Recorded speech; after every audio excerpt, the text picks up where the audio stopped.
¿Cómo funciona la tetraciclina? ¿Cómo que hay? Ahorita ya deberías saber. No le busques, no, que no puedes buscarle. ¿Cómo funciona? ¿Cómo funciona la rifampicina? ¿Por qué tanto gelo? ¡Cero! ¿Alguien más acá?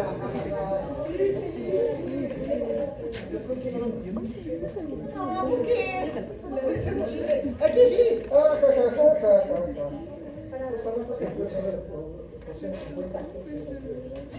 ¡Cero! ¡Cero todos! ¡Cero, mi güey!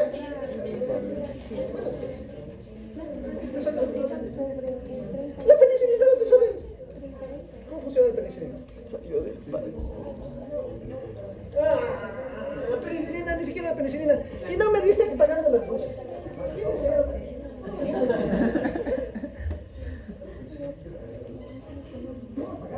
No, ve. Si me puedo pagar todo porque se ve. Si no solamente los de nada, también se duerme. Ahí hay una mochila. Está en una mochila en la ventana. No sé.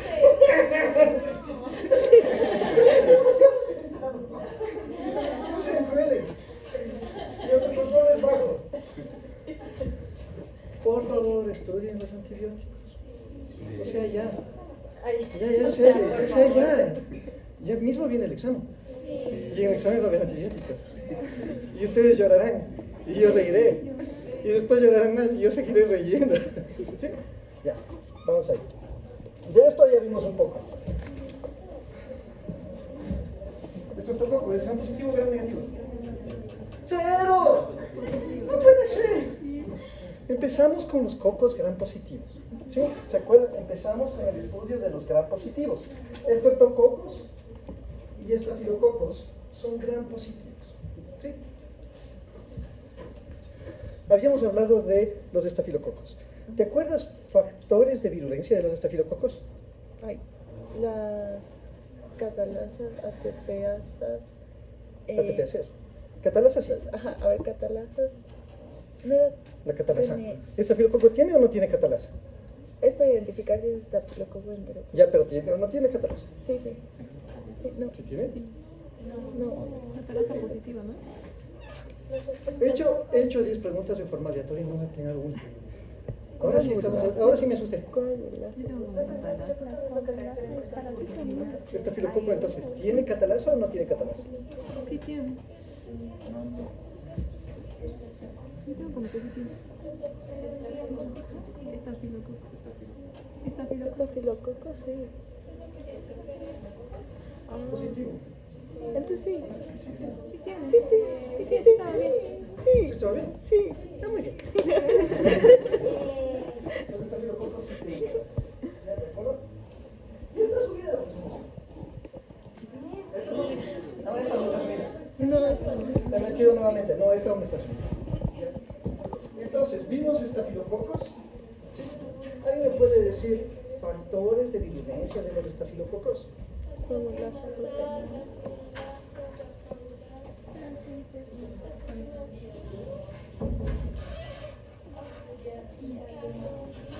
Lipasas, nucleasas, Fibrinolasa y aluronasa.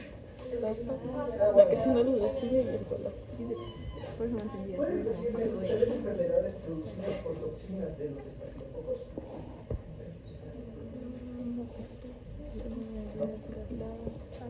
Tres enfermedades producidas por toxinas. Malaria no, y la malaria no es producida por una bacteria, es producida por un protozoario. Y un protozoario es algo completamente diferente. Y es transmitido por un mosquito. No, ahí se llama el aire. Es lo de la piel escaldada. Hay que. La malaria no, No, todo mal. Sí, todo mal. Vamos con esto. Ya. Vamos a hacer una revisión, aunque ya hablamos de un estreptococo en la anterior clase, creo que no queda nada más que revisión de nuevo. Sí, entonces empecemos. Estreptococos. ¿Se acuerdan que había enfermedades supurativas y no supurativas? Sí. Y por eso se llama piogenes, porque produce. Sí. Ya. ¿En quiénes se produce la infección del estreptococo? A ver, ¿qué hay? La clase se nos acabó antes de hablar del Streptococcus agalactiae. No hablamos del Streptococcus agalactiae. ¿Sí? Enfermedades relacionadas con los Streptococcus pneumoniae. Tampoco hablamos sobre esto. Pero ¿a qué le suena neumonía? Vamos por ahí. Y de ahí necesitamos saber por qué los enterococos son difíciles de tratar. ¿Sí? Acuérdense, estamos ahorita en bacterias que están en chocolita. ¿Sí? Y son gram positivas. ¿Sí?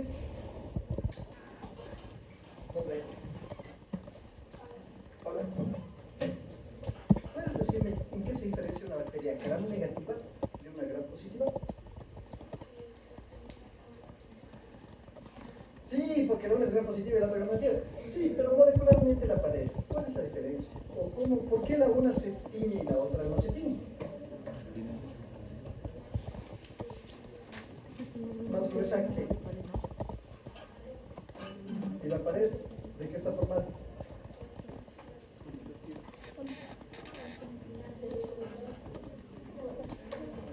De ácido N-acetilglucámico y N-acetilcolina.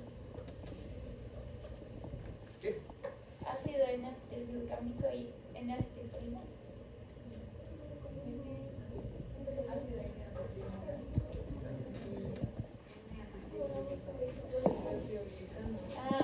Forma el péptido glicámico. Qué bueno. Lean, por favor, lean. Sí. Tienen que leerse. Sí. ¿Seguros son eso? No, no sé.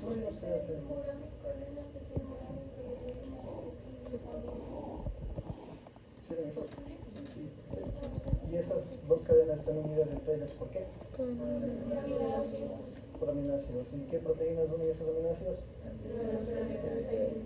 Ya. Y aún así, eso no responde la pregunta en qué se diferencia una bacteria gram positiva de una gram negativa, porque tanto bacterias gram positivas como gram negativas tienen peptidoglicano. ¿En qué se diferencia una bacteria gram positiva? Es que tiene una membrana, la una es de 3 capas. Estoy torturando de acá. Ya te tortura a ti, ya bueno. Es más ancho que la gram negativa y por eso cuando se hace está muy lejos los sentimientos.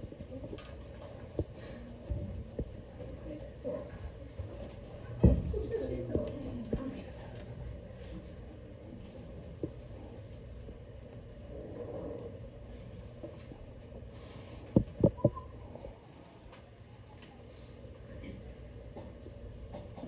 Repasemos un par de semanas.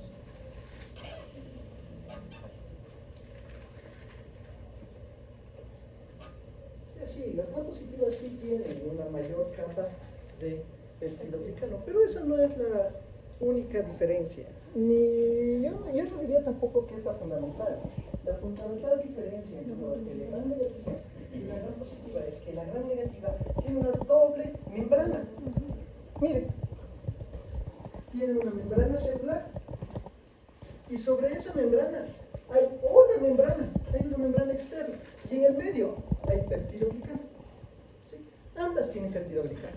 Sí, las bacterias gram negativas tienen menor grosor de la capa del peptidoglicano. Sin embargo, una característica aún más relevante es que tienen una membrana externa. ¿Sí? Ahora sí, ya. Estas no les vemos nada todavía. Acá no hemos visto nada. Todo estamos hablando de bacterias gram positivas. ¿Ya? Y de bacterias gram positivas estamos todavía en cocos. ¿Sí? Y todavía estamos en bacterias.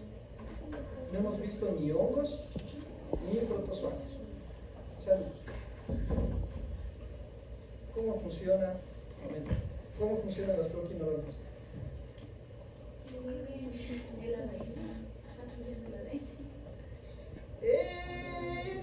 Gracias. ¿Sí funciona ahí? Tampoco sabes si estoy comiendo. La replicación de la vida. A ver, entonces vamos ahí. Empecemos con estreptococos, ¿sí? Porque ya vimos los estafilococos, Ya vimos que producían toxinas, como la toxina ETBA, la ETB, ETBA,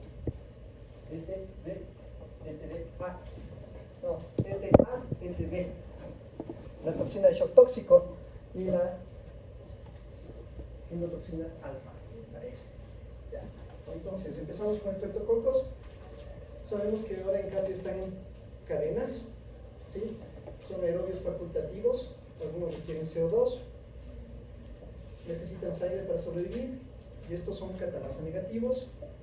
Hablamos sobre esto, ¿sí? Que se les puede clasificar en función de cómo crecen en una placa con sangre humana, ¿sí? Bueno, es agar y sangre humana. El agar viene de las algas y ahí se le pone sangre, y dependiendo del grupo de estreptococos, destruyen completamente la hemoglobina o no le destruyen a la hemoglobina. ¿De acuerdo? Y después de esto, tenemos toda esta parte de acá. Sí, les podemos clasificar dependiendo de si destruyen la hemoglobina o no, debido a la resistencia a diferentes antibióticos. ¿Sí? ¿De acuerdo?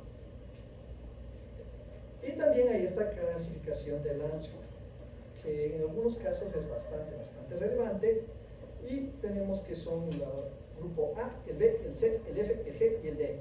¿Sí? Y hablamos de este, que es recontra relevante. ¿Sí? El Staphylococcus beta hemolítico del grupo A. Perdón, el estreptococo beta hemolítico del grupo A. ¿Sí? ¿Cuál era el problema de este? Que tenía estas proteínas que son iguales a las del ser humano, la proteína M y el ácido, y una cápsula de ácido hialurónico, que son igualitas a las del ser humano. Y también que puede presentar estas exotoxinas pirógenas, que son superantígenos. ¿Qué significaba pirógeno? Ya aumenta la temperatura. ¿Sí? Y vimos que tiene todas estas otras proteínas. ¿Ya? Vimos enfermedades supurativas, es decir, que producen pus, todas estas, faringitis, escarlatina, el pioderma, la erisipela, la fascitis necrotizante y el síndrome de shock tóxico, en especial por estas exotoxinas pirógenas que funcionan como superantígenos. ¿Sí? ¿Hasta ahí estamos? Bien. Y de ahí hablamos de cómo se produce la fiebre reumática. ¿Sí? El problema es que el cuerpo, al hacer inmunoglobulinas que se pegan sobre la proteína M, principalmente sobre la proteína M, estas también afectan a las válvulas cardíacas. ¿Se acuerdan del proceso de ozonización? Ya me da miedo preguntar, ¿qué es la ozonización? No sabes. ¿Qué es la ozonización? Tampoco te acuerdas qué es la ozonización. ¿Qué es la ozonización? Ok. Débora. Sí, no. Sí, Débora. Sí, yo me sé tu nombre. De la ozonización.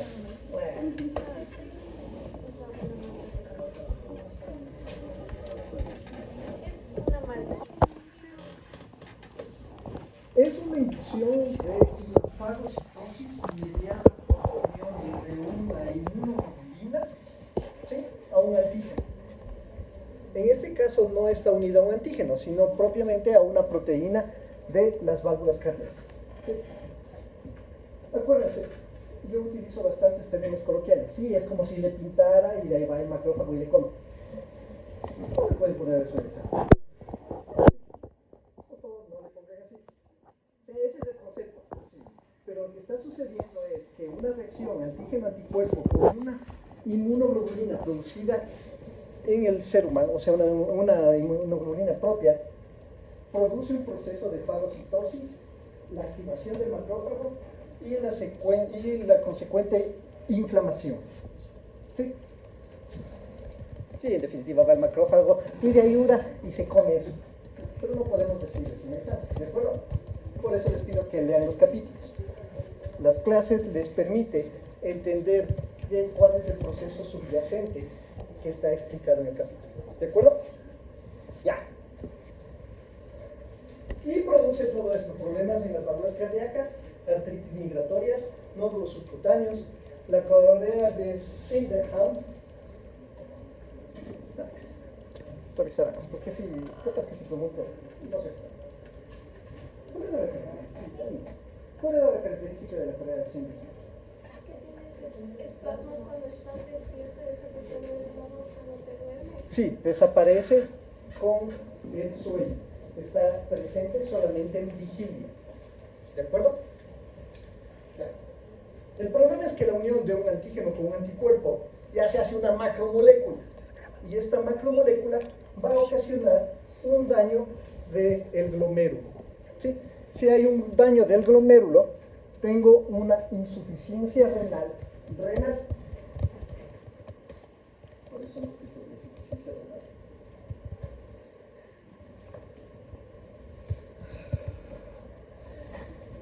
Puede haber insuficiencia renal prerrenal, puede haber insuficiencia renal del riñón y una insuficiencia renal postrenal. Ejemplo, insuficiencia renal de causa prerrenal, shock, no le llega suficiente sangre. Y entonces el riñón sufre porque no está siendo alimentado. ¿Sí? Insuficiencia renal del riñón. Cuando una de estas cosas está afectando el riñón, propiamente el glomérulo. ¿De acuerdo? ¿Sí? Insuficiencia renal postrenal. Un cálculo. ¿Sí? Un cálculo renal. Tapo el riñón, no le dejo que salga la orina. La acumulación de orina destruye la nefrona. ¿Sí? Y por eso es prerrenal, antes de que llegue el riñón, del riñón y postrenal. ¿De acuerdo? Y un montón de otras causas que no hablaremos porque no estamos en ella. ¿Sí? ¿Comprendido? ¿Sí? ¿Qué? Que no llega suficiente sangre al riñón. Sí, el riñón se muere porque no le alimenta, pobrecito. ¿Ya? ¿Estamos hasta ahí todavía? Entonces, empecemos con la clase de hoy. Streptococo beta hemolítico del grupo B. Streptococo agalactiae. ¿Qué es necesario e importante saber de esta cosa? Que está en la microbiota digestiva y en la genitourinaria. ¿Sí? Ahí está ese. ¿Dónde está el otro? En la orofaringe. Por eso la orofaringitis. ¿Sí? ¿Les parece? Y el factor de virulencia más importante es su cápsula. Para eliminar esta bacteria se necesita el complemento. Y la infección es frecuente en neonatos, embarazadas, adultos mayores o con enfermedades asociadas. ¿Sí? A ver. Vamos ahí. Naomi. Sí. ¿De qué está hecho el complemento? ¿Qué es el complemento?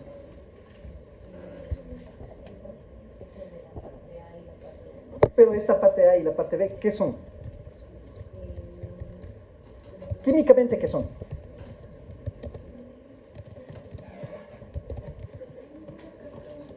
Son proteínas. Sí. ¿Cómo tiene el cuerpo proteínas? ¿Por qué?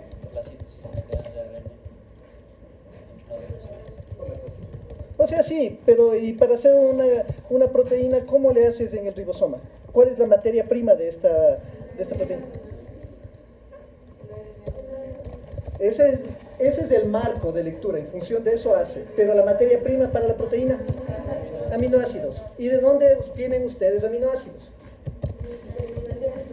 ¿De qué? De los alimentos. ¿De qué alimentos? De las proteínas. ¿Dónde hay proteínas? Sí hay un poco en los vegetales, pero mejor si se come un puerquito. Ya, entonces ahí hay proteínas, ¿no es cierto? ¿Qué pasa si no comieron? No hay proteínas. ¿Sí? Entonces, estados de desnutrición. ¿Sí? Si el niño no está comiendo proteínas, no tiene proteínas circulantes. Si no tiene proteínas circulantes, el cuerpo no puede tener complementos circulando. Y miren, ahí dice, el complemento es necesario para eliminar esta bacteria. Entonces, si la persona no tiene proteínas, no puede eliminarle a la bacteria. ¿Sí? El viejito no, se olvidó de almorzar unas 5 veces, está solito, está deprimido, está perdiendo masa, no hace ejercicio, no sale de su casa. Ya algunas cosas de estas. ¿Le metieron en un ancianato? Sí. No tiene proteínas. Si no tiene proteínas, entra en un estado de inmunodepresión. Sí. La embarazada. Ella sí está comiendo proteínas, pero todo le está enviando al feto que está creciendo y está formando sus propias proteínas. Así que el nivel de proteínas de ella también está bajo. ¿Sí? El neonato aún no se alimenta ni por primera vez, no recibe nada en su estómago. ¿Sí? No tiene tanta proteína circulando. Entonces no va a tener un sistema de complemento que esté actuando. ¿De acuerdo? Sí, en estos casos va a ser más fácil. Cáncer. Ya, el tumor que está creciendo masivamente se está llevando todas las proteínas del cuerpo, produce inmunodepresión, porque el complemento no está funcionando. ¿De acuerdo? Ahí está. Entonces, enfermedad del neonato. ¿Sí? Enfermedad neonatal de comienzo precoz. Puede darse en el útero. Esta bacteria puede meterse al útero. En el parto, durante el parto, porque se acuerdan que estaba en el canal genitourinario y entonces en el momento que sale el feto ya el neonato por el canal vaginal, le infecta la bacteria y eso también da hasta la primera semana de vida, ¿sí? Porque se infectó durante el canal del parto. Y esto puede ocasionar aborto, mortinato, podría ocasionar óbito, bacteremia, neumonía o meningitis. ¿Cómo lo identifico? Le saco un poco de líquido cefalorraquídeo y entonces en el líquido cefalorraquídeo identifico si tiene o no. Y puede ocasionar secuelas neurológicas como ceguera, sordera y retraso mental. ¿Sí? Si le afecta a un recién nacido en el que su cerebro todavía se está desarrollando, va a dar secuelas de por vida. ¿Sí? ¿Comprendido hasta ahí? No les creo nada. ¿Cuál es la diferencia entre aborto y mortinato? ¿Por qué está haciendo la diferencia de términos? ¿Por qué no solamente pongo aborto o mortinato y además dije óbito? ¿Qué significa óbito? No, ustedes tienen acceso a internet, busquen en internet y cuéntenme. ¿Cuál es la diferencia entre aborto, mortinato y óbito? No es así, es con propiedad. Aborto es.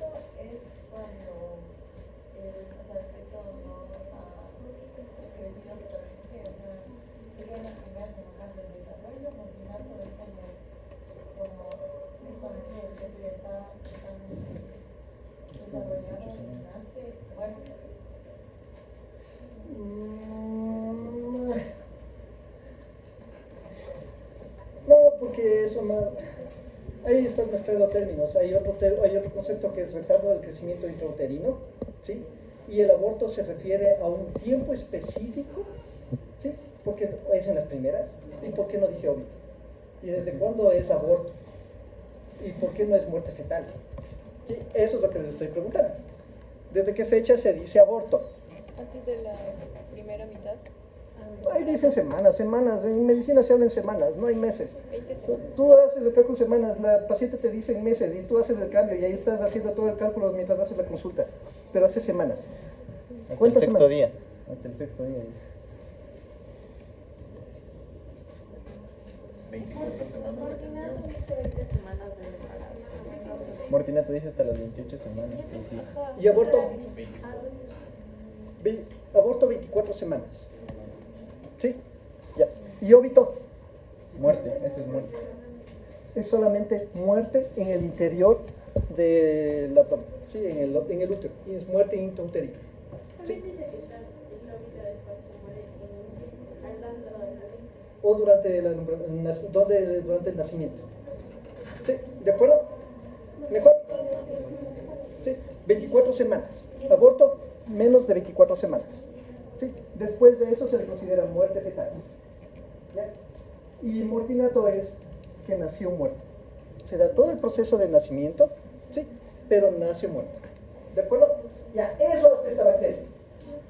¿Por qué? Porque está en el canal vaginal y puede meterse hacia los árboles. y puede colonizar e infectar intrauterinamente. Y si es que le infecta intrauterinamente el cerebro, le va a dar secuelas el resto de su vida porque el cerebro no logró desarrollarse y va a tener problemas. ¿Se han cortado alguna vez? ¿Han tenido una cicatriz? Nunca queda igual. No. Ahora imagínense ese proceso en las neuronas. Entonces puede haber también procesos de despolarización automática que se llama epilepsia. ¿Ya? ¿De acuerdo? Bueno, no tanto así, ya verán en neuronas más claramente.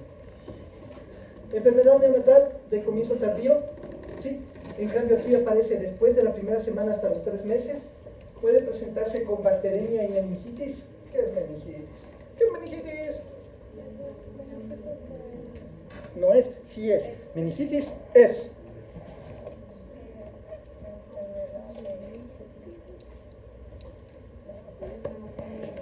Inflamación de las meninges. ¿Qué son las meninges?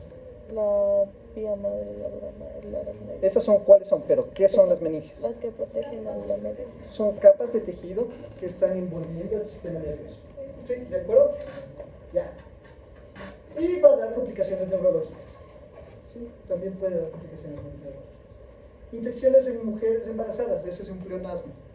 Infecciones en embarazadas, endometriosis posparto, infección de herida, e infección de aparato genitourinario. ¿Sí? Es decir, después de que da a luz, puede haber un movimiento de bacterias, ingresan hacia el útero, como está sangrando todavía, proliferan, se alimentan y da infección que puede poner en riesgo la vida de la madre. ¿Sí? Infecciones en hombres, mujeres embarazadas, edad mayor o situación debilitante, porque ya vimos, si no está comiendo bien, si tiene cáncer, si tiene un proceso inmunológico que le está afectando, no produce complemento, esta cosa va a aprovecharse. Va a dar bacteremia, neumonía, infecciones al tejido óseo, osteomielitis puede dar, e articulares e infecciones en piel y tejidos blandos. ¿De acuerdo?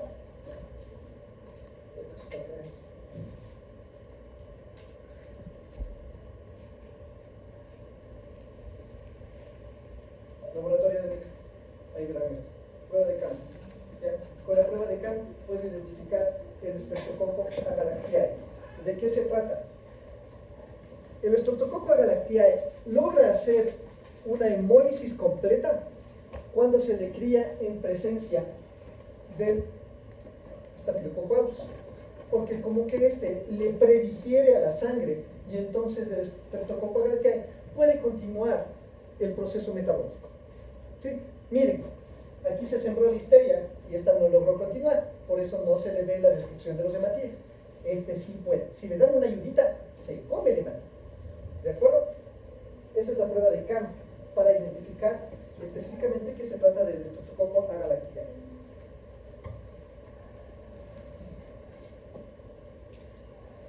Tenemos que hablar de este otro grupo de bacterias. ¿Sí? Streptococcus del grupo Viridans. ¿Ya? Tenemos unos que son alfa hemolíticos o no hemolíticos. El Streptococcus pneumoniae es el más virulento.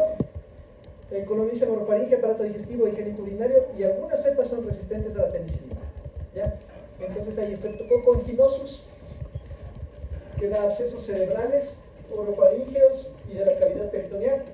Streptococcus mitis, que se mete al corazón, da sepsis, en especial en pacientes que no tienen nefrófilos, neumonía y meningitis.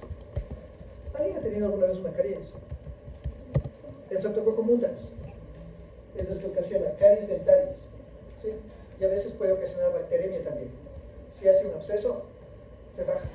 Y aquí hay unas fascias de tejido en el cuello que llegan hasta el pericardio y después dan problemas a nivel cardíaco. Salivarius también puede dar bacteremia, endocarditis. Streptococcus bovis, se le ha encontrado una bacteremia asociada a cáncer digestivo, meningitis también, y Streptococcus suis, meningitis, bacteremia y shock tóxico estreptocócico. ¿Sí? Porque se sepan esa tablita de esos, esto es más que suficiente. ¿Sí?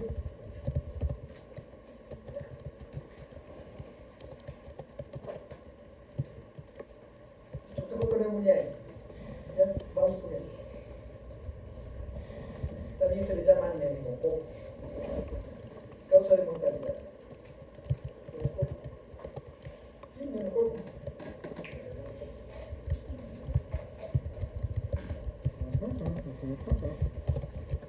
A ver, con este. También es un coco gran positivo. ¿Sí? Está de dos. ¿Sí ven? Está de dositos. Es un tipo coco o en cadenas cortas. Se encuentra en orofaringe. ¿Qué sabes otro tipo coco?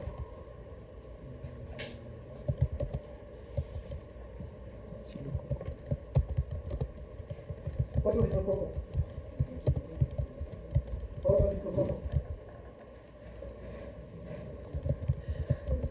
Este es un tipo coco. Este es gran positivo. Recuérdense de eso. ¿Sí? Se encuentra en orofaringe. Tiene una cápsida de polisacáridos capsulares. Y gracias a esta cápsida de estos polisacáridos se ha logrado hacer una vacuna polivalente. ¿Ya? Hay una vacuna muy relevante que se logró hacer contra esta cosa, la vacuna del neumococo. ¿Ya? Tiene adhesinas de superficie. ¿Cómo vive en el orofaringe? Tiene proteasas que van a destruir específicamente la inmunoglobulina A. Tiene la capacidad de destruir la inmunoglobulina A.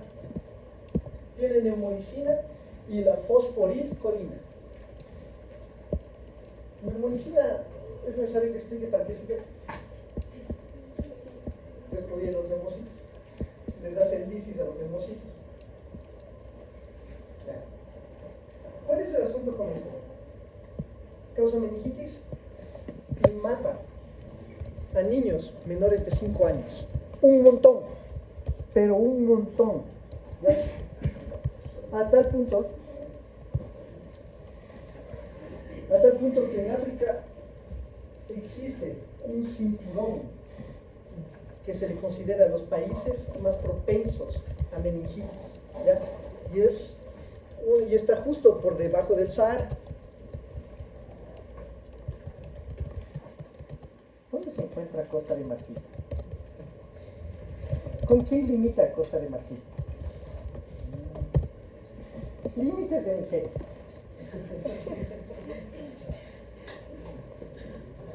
¿Ya? Es un problema eso, ¿sí? Entonces, si les digo que existe un cinturón donde está más presente la meningitis en el África, que está por debajo de los países del Sahara, sería una buena idea que se revisen un poco de cómo están formados los países de África. ¿Sí? ¿Dónde está Marruecos? Hacia el norte, ¿con quién limita Marruecos? ¿Ya ven? Ya, eso. Entonces Marruecos, por ejemplo, es del Sahara mismo. Está limitado con el Mediterráneo. Por debajo de Marruecos, y ya se le considera un país con alta mortalidad por meningitis. Y aquí, en el Ecuador, también tenía altísima mortalidad de meningitis hasta que se introdujo la vacuna polivalente. ¿Sí? Entonces, ¿qué es lo que ocasiona normalmente? Neumonía, por eso se llama neumonía. ¿Sí? ¿Qué va a producir? Tos productiva con esputo hemotoico. ¿Qué es esputo? Esa es la pregunta. ¿Qué es esputo? Flema. ¿Y cuál es la diferencia entre hemoptisis, hemotoico? Con sangre. Hablar. ¿Cuál es con sangre? Hemoptisis es tos con sangre. Sí, tose y empieza a brotar sangre.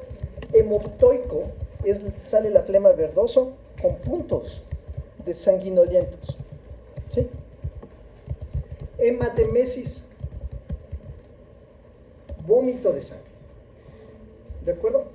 Pero eso posiblemente viene del tracto digestivo, no de los pulmones. ¿Sí? Hemoptisis, eso sí va a venir muy posiblemente de los pulmones, porque es la tos que acarrea y sale sangre. ¿Sí? ¿Qué pasó? ¿Qué es hemoptoico? Sale la flema así todo verdosa con puntos rojizos ahí. O sea, estos con flema, con sangre. No, es esputo. O sea, tienes la tos es una cosa, pero también sale la flema y está a puntos sanguinolientos. ¿Sí? Eso es esputo hemoptoico. ¿Sí? ¿De acuerdo? Estás anotando mucho y atendiéndome menos. Hemoptisis, cuando tose sangre. Sí, en el momento que tose sale sangre roja rutilante. Eso significa que una arteria bronquial se rompió y está habiendo una hemorragia que llega hacia el bronquio. Y entonces ocasiona la tos y sale por el bronquio. ¿Sí? ¿De acuerdo? Ocasiona dolor torácico pleurítico, ¿sí? Y afecta principalmente los lóbulos inferiores. Ustedes aún no ven anatomía, pero les juro que esta parte que está acá abajo, cerca del diafragma, son los lóbulos inferiores. Porque estos de acá están hacia arriba, entonces deben ser los lóbulos superiores. Y si le ven que aquí está más blanco, significa que está más denso. Quiere decir que hay alguna cosa aquí. ¿Sí? Por eso se le ve blanco, porque el rayo X no le logra pasar. Algo le detiene, no le logra quemar a la placa como acá. Entonces esto indica que aquí hay posiblemente pus. ¿De acuerdo? ¿Sí? Ya les explicaron cómo funcionan las placas de rayos X y... no. Eso me toca explicar a mí. No les explico. Ya lo haremos esta semana. Como tose, puedes llegar a la orofaringe. De la orofaringe, las trompas de Eustaquio. Y entonces también puede irse hacia los senos maxilares. ¿Sí? Porque detrás del hueso maxilar hay una cavidad. Y puede ahí ocasionar sinusitis y otitis media. Si ven las cavidades, miren. Aquí están las cavidades maxilares, los senos frontales y miren, comunicación hacia el oído medio. Entonces toda esa zona puede infectarse. ¿Ya? Los neutrófilos infiltran los senos paranasales y el conducto auditivo y da otitis, principalmente en niños. El problema es que una vez que ingresa hacia el conducto auditivo externo, ya se encuentra en el hueso del peñasco. Y el hueso del peñasco es parte, bueno, es en el proceso óseo del peñasco, y esto es parte del temporal. Y el temporal es la base del cerebro. Y entonces de ahí puede atravesar y llegar a las meninges. Y entonces hay meningitis, que normalmente tiene alguna de estas enfermedades previamente. El niño estaba con otitis algún tiempo y entonces la bacteria logra traslocarse y llegar hacia las meninges. Entonces preceden neumonía, bacteremia, sinusitis o otitis y puede dar secuelas neurológicas y signos benignos.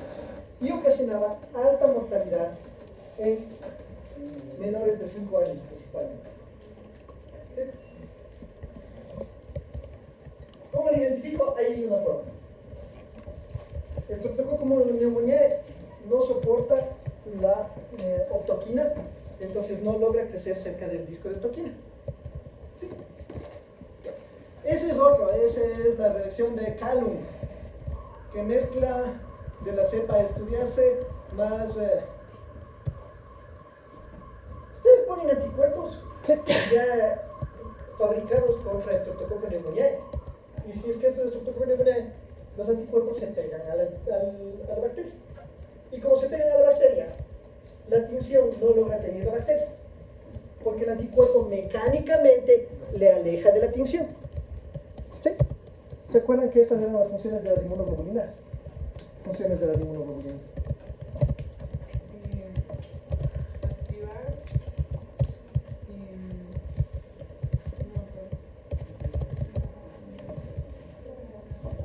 ¿Viste la interacción con las células? Uno, le bloquea, se pega alrededor del patógeno y bloquea la interacción con las células. La otra, desencadena por opsonización la fagocitosis. ¿Sí? Y tercero, Activa la vía clásica. Activa la vía clásica del complemento. activa la vía clásica del complemento. Bien. ¿Sí? Entonces aquí está sucediendo eso. Miren, a esta bacteria está pegándosele todito y entonces la tinción no se le acerca. Estas bacterias de acá no se les pegó, entonces seguramente no es Streptococcus pneumoniae. ¿Sí? ¿De acuerdo?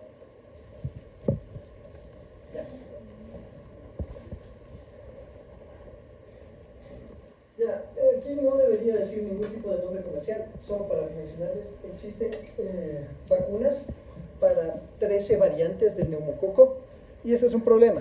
Hay más variantes y lo óptimo sería saber qué variantes hay en el país para ver si es que esta vacuna cubre o no las variantes circulantes. ¿De acuerdo? Pero existe esta vacuna, existe una para 13 variantes, existe otra para 23 variantes. De lo que entiendo, incluido en el esquema básico de inmunizaciones, tenemos la de 9. ¿Ya? ¿Qué es lo que se puede hacer con esto? La vacuna también funciona como un proceso de selección. ¿Sí? Las variantes que están cubiertas por la vacuna se vuelven menos prevalentes y las que no están cubiertas empiezan a volverse prevalentes. ¿Sí? Entonces es un problema también con eso. ¿Ya? ¿Cuál es otro problema? Esta vacuna cuesta casi el 50% del costo total del programa de inmunizaciones. Entonces es una vacuna cara que sí evita la mortalidad neonatal, pero se necesitan proyectos que identifiquen si su funcionalidad está adecuada o no. Hasta ahí, preguntas con este patógeno. ¿Dudas? ¿Algo que no quedó claro? Atrás, ¿qué pasó? ¿Dudas? ¿Preguntas? ¿Algo? Nada. ¿Cómo se administra la vacuna como para los neonatos? Es intramuscular y no es en neonatos. Me parece que es a partir del tercer año. Sí. Ya les voy a subir el esquema de vacunación que está actual vigente y en el que se implica cuáles hay en el ministerio y cuáles no tiene el ministerio. ¿De acuerdo? Vamos con enterococos entonces.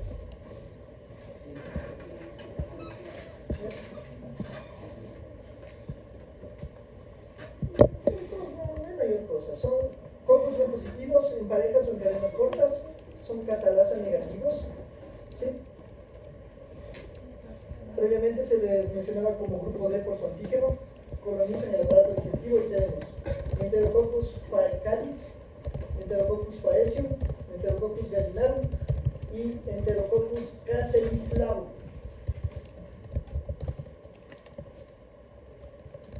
¿Cuál es el problema?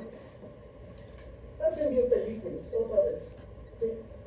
Se unen a los tejidos y forman biopelículas. Y hay cepas resistentes a los antibióticos. ¿Se acuerdan que en resistencias intrínsecas, enterococos sí había algunos que tienen resistencia intrínseca? Tienen resistencias intrínsecas. ¿Sí? Enfermedades especialmente en pacientes hospitalizados, vías urinarias, catéteres, heridas, peritoneo, endocarditis y tracto biliar. ¿De acuerdo? Sí.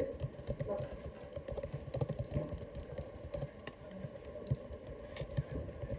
¿Cómo llega una herida? No, atrás. ¿Cómo llega una herida a una bacteria que está en el aparato digestivo? ¿Por las manos? ¿Por las manos de quién? El paciente. Del personal médico principalmente. Imagínate a alguien que tenga una herida en pierna, ¿ya? Está en una cama, no puede movilizarse, está haciendo sus deposiciones en pañal. El momento que se le atiende, se le limpia y todo lo demás, puede haber contaminación y se contaminan las heridas. ¿Sí? Así sucede con todo el resto también. Catéteres, están colocando una vía, puede haber contaminación de esa manera. ¿Sí? Heridas, peritoneo, endocarditis, tracto biliar, vías urinarias. Está haciendo la deposición en pañal. Ya. Se queda ahí las heces, pueden llegar hacia la uretra y puede haber contaminación. ¿Sí? ¿De acuerdo? Y por eso es más frecuente en pacientes hospitalizados. Entonces, me da miedo preguntar todo eso. ¿Cómo les clasifico a los estreptococos? Todos son gram positivos. No, porque la catalasa me permite ver si es estafilococo o estreptococo. A los estreptococos, ¿cómo les clasifico? Hemólisis. Si comen o no es de Si se Dependiendo, da la prueba de la catalasa. dependiendo de su capacidad para metabolizar la hemoglobina. No que si se come o no se come. O sea, sí, si se come o no se come. Pero es la capacidad de metabolizar la hemoglobina. ¿Sí? Y estoy dándole en alfa, beta y gamma. ¿Sí? ¿De acuerdo? Ya. Y después, para identificar por especie, utilizo sensibilidad a antibióticos. ¿Ya? Eso en forma tradicional. Actualmente se le puede incluso pulverizar y por medio de espectrometría veo qué tipo de especie es. Con un sistema que se llama maldito. Así se llama.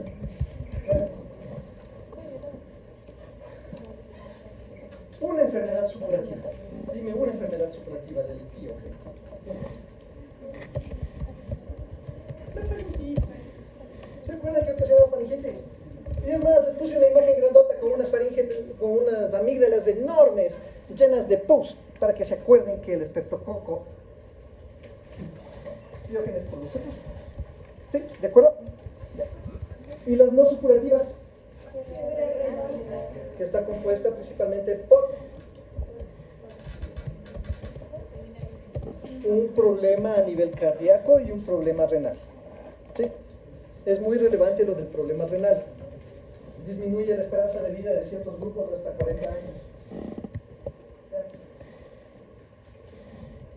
¿En quiénes se producía el estreptococo aureus?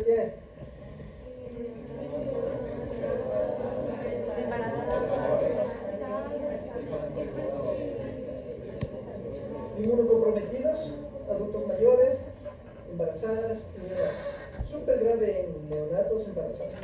¿Sí? A tal punto que a toda embarazada ustedes la examinan y hacen pruebas para búsqueda de la garantía.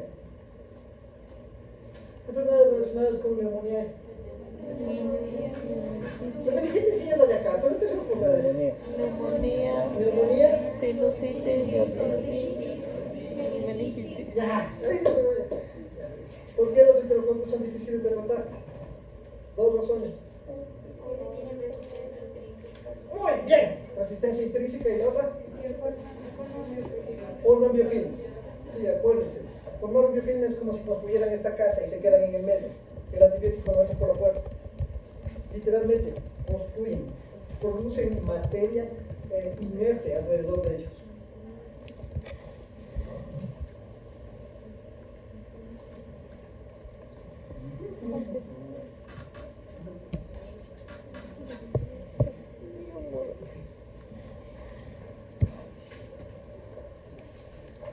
Después del pánico sufrido durante esta primera lección, vamos a hablar sobre estos otros. ¿De acuerdo? Antes de pasar, quisiera recalcar que por favor se lean los antibióticos, su forma de acción y sobre quiénes actúan. Por favor. Vamos con esto. Estos ya no son cocos, son bacilos. Y vamos a hablar de los gram positivos. ¿De acuerdo? Sí. Entonces, ya vimos todos los cocos gram positivos, que son estafilococo y estreptococo. ¿Sí? Ahora, vamos con bacilos. Seguimos en gram positivos. Estos bacilos gram positivos les podemos clasificar en dos grandes y enormes grupos. Los que forman esporas y los que no forman esporas. Sí. Y vamos a empezar hablando de estos de aquí que forman esporas. Aquí tenemos dos grupos, Bacillus y Clostridium. En Bacillus sabemos que son aerobios y anaerobios facultativos, mientras que Clostridium son anaerobios estrictos. ¿De acuerdo? ¿Hasta ahí todo bien? Cuando pasemos a este tema, volvemos a esta diapositiva y hacemos el recorderis de qué ha sucedido. ¿Ya? Vamos ahí. Empecemos con este. ¿Han escuchado del antrax?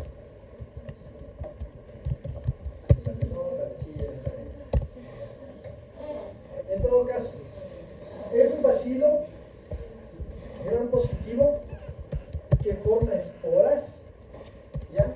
Por eso es esporulado y no se mueve. Y tiene un plásmido.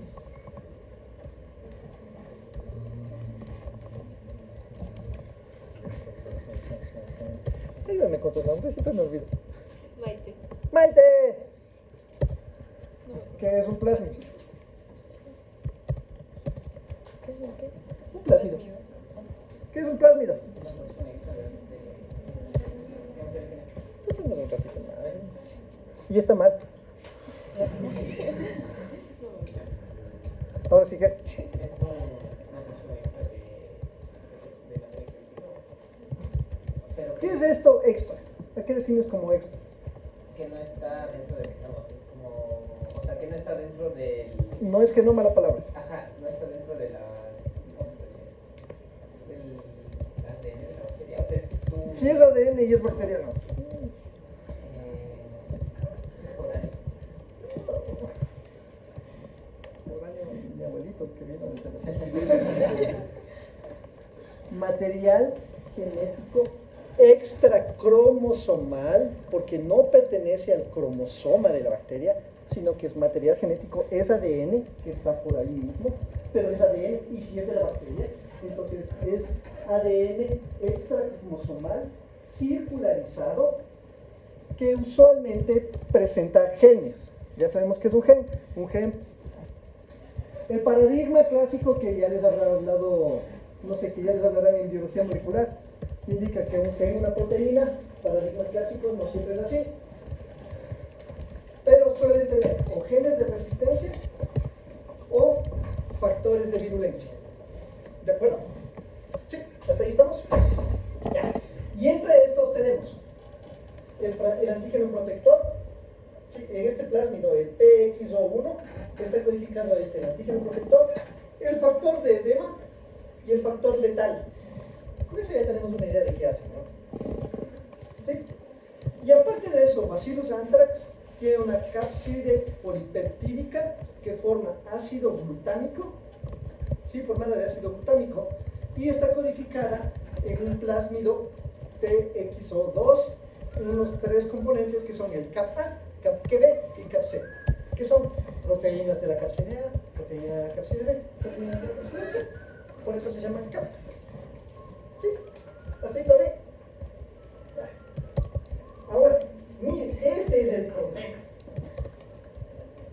Cuando Bacillus anthrax produce antígeno protector más factor letal, estas dos proteínas se unen y forman algo que se llama la toxina letal. La toxina letal que produce liberación de factor de necrosis tumoral alfa, interleuquina 1 y destruye macrófagos. ¿Sí? Ocasiona lisis de macrófagos. ¿Qué pasa si le reviento un macrófago?